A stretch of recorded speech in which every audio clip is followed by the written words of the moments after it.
Čia mano naujas jėti padelis. Labai geras padelis.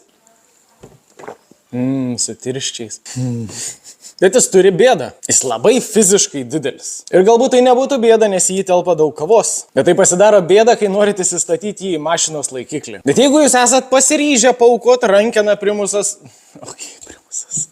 Ne tas gamintojas. Bet jeigu jūs esat pasiryžę paaukoti rankeną, jėtis jums turi kitų variantų. Ir jeigu jūs jį nešitės tik iki mašinos, tos rankenos jums nelabai reikia, nes vakuminiai indai neužkaista iš išorės. Tad va jūsų du variantai. Du dydžio variantai, spalvų yra kitų. Nors man didelis klausimas, kas iš ryto nori 0,6 litrų kavos. Gal. Push it to the limit. Bet aš rekomenduočiau 0,3 variantą. 25 eurai, matinis paviršius, labai gerai besilaikantis gumuotas viršus ir stumdomas liežuvėlis, kai jau norit pradėti gerti.